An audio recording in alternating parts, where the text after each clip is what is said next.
বাংলাদেশের সম্প্রতি একটি বিতর্কিত নাম বারবার শিরোনামে উঠে আসছে, আর তা হল ইসকন।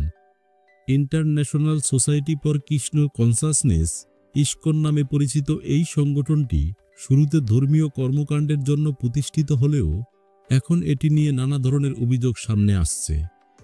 অনেকেই বলছেন ইসকন ধর্মীয় প্রচারের আড়ালে বাংলাদেশের ভেতরে গভীর ষড়যন্ত্র চালাচ্ছে।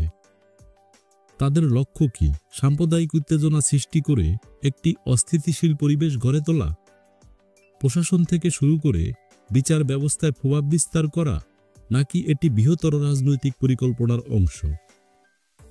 আজকের ভিডিওতে আমরা জানব ইসকনের প্রকৃত ভূমিকা, তাদের কাজের ধরন এবং কিভাবে এই সংগঠন বিতর্কের কেন্দ্রবিন্দুতে উঠে এসেছে। তাই পুরো ভিডিওটি দেখুন এবং জানুন ইসকন সম্পর্কে গুরুত্বপূর্ণ তথ্য।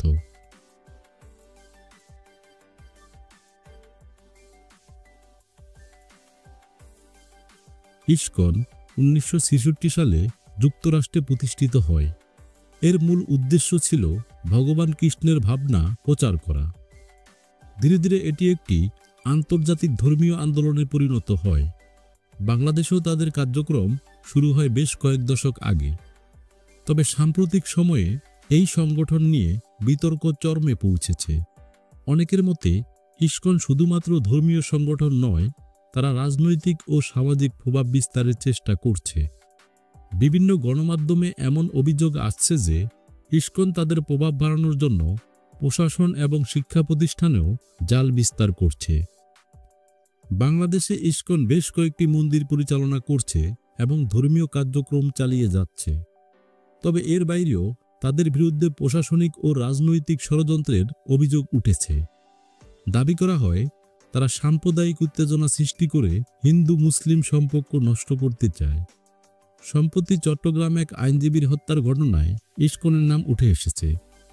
অনেকেই মনে করেন ইসকনের এই তৎপরতার পেছনে ভারতের উগ্রপন্থী সংগঠন RSS এর প্রভাব রয়েছে।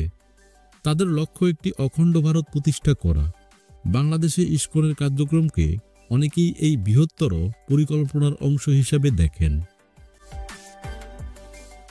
2017 সালে বাংলাদেশ ও ভারতের মধ্যে একটি সামরিক চুক্তি হয়, যেখানে বলা হয় দুই দেশের সেনাবাহিনী সন্ত্রাস দমনে একসঙ্গে কাজ করতে পারবে।